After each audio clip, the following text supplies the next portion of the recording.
So, balikan natin yung Keswick Cafe. So, nag-crave ako ulit sa hot coffee kasi syempre bago pa lang siya. And nagtatakam pa ako sa flavor ng coffee nila. Super smoothly, super yummy. Basta ang sarap. Wala akong masabi. Try nyo na lang para alam nyo din guys. Anyway, pumunta kami dito lunch times para sabi ko konti lang yung tao at maiba naman yung place namin kung saan kami pwede makaupo at picture na rin syempre. So ayan, nag-order na kami at sakto lang din naman na konti lang talaga yung tao doon kasi lunch time.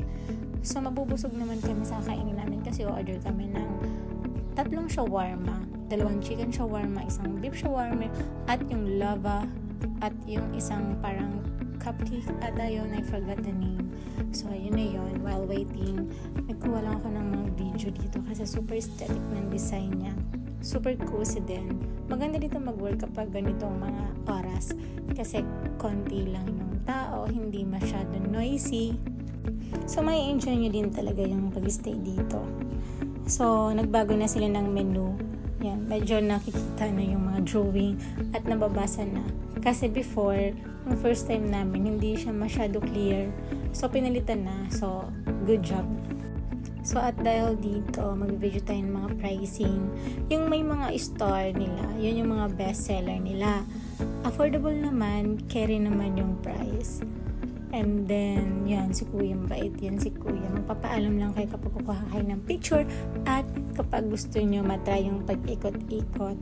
So, nagpaalam naman ako sa kanya, pwede naman daw, basta dahan-dahan lang kasi baka matapon yung coffee. So, pinayagan niya ako matry after that pagpalis niya. So, pag palis niya, ano ba sa Tagalog pagpalis? So, whatsoever. Basta yun na yun, hinihintay ko lang siya matapos.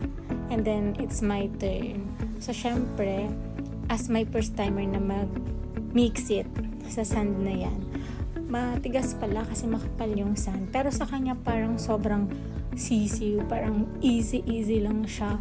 Ako tingnan nyo, look, diba? Parang nahirapan ako, pero syempre scary, baka matapon ko sayang ng coffee. Baka mapabayad pa ako sa wala sa oras. So, ganyan lang ako mag-mix. So, hinintay ko lang siya magkulo ng konti. And then, yan yung kakalabasan. Super bango niyan. At ang sarap. Pero alam niyo, ito talaga yung mga pinupunta ng mga tao dito. Masarap na. At ang ganda pa ng paggagawa nila dyan sa sand na dyan. Kasi naboboil eh. Yan, for me, hindi ganun kasarap. Yung baklava ata, I think. And then yan, chocolate yung isa. Carry lang din. Medyo masarap na rin. Basta ang pinakamasarap lang sa amin yung Turkish coffee latte. And then the chicken shawarma. Yun yung perfect for us. Na gusto ko dyan. Next time, order kami yung hindi na ganyan kadami. Kasi na-try na din namin yung mga foods. So yan. Carry lang yan na baklava. 7 out of 10. And then the mamunata na brownies, mga 7/10 din sa akin. So, okay na rin. Iba-iba yung taste natin. So, try nyo din para hindi na kayo ma-confuse. Para malaman nyo kung pasok ba siya sa inyo or hindi. Tsaka, syempre, sa mga baguhan, mga pang-picture-picture lang naman yung mga habol nila dyan. Cozy place, Instagrammable place, Instagrammable picture. So, ayan lang. Share ko lang naman sa inyo yung place.